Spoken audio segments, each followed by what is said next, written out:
I want to know about your first meeting together about the show and kind of the stuff you guys went over together. First thing was a phone call. Yeah. The first thing was a phone call, and it was funny because I was, I just got on the phone with Jeff, and Jeff had said, "Hey, guess what? Good news.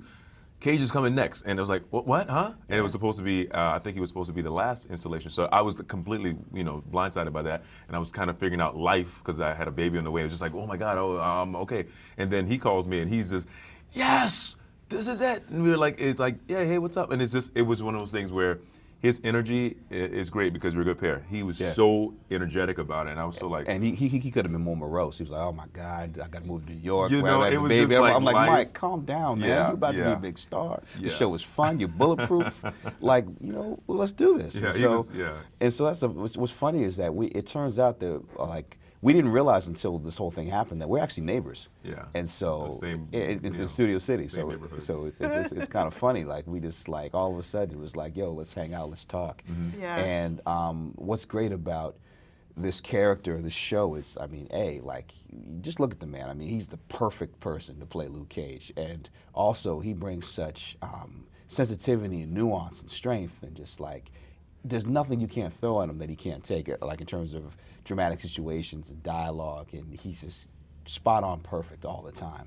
Is it nice to hear that? Just have to hear it all day long? Well, I take it with a grain of salt because, I'm paying him a few bucks on the table to say these things, obviously, and it's important that he, hold up his end of the bargain. Yeah, I need the money. I got but it sounds authentic. It sounds authentic and genuine, so I appreciate it.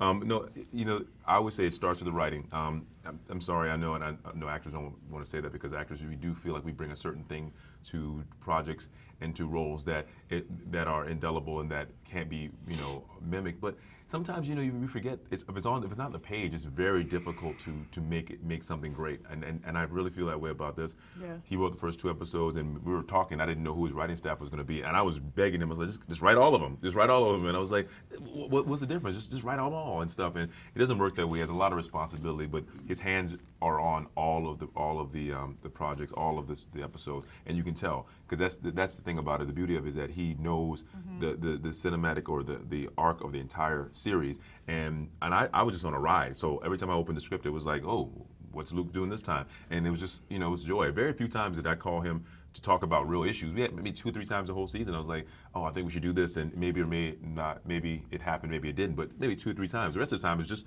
checking in to see how things are going. Yeah. I mean, and that's the thing. Like I was blessed with an incredible writing staff.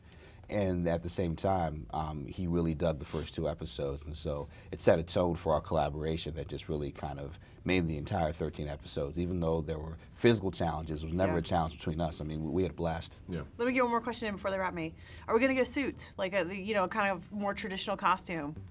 Well, you'll see some things that you will find familiar from the character's illustrious history of the Marvel Universe, but at the same time, we try to move forward in its own way that we're not going to say anything. Yeah, look, I don't know what they're going to do, but I just know I get tired of looking for hoodies. Let's put it that way.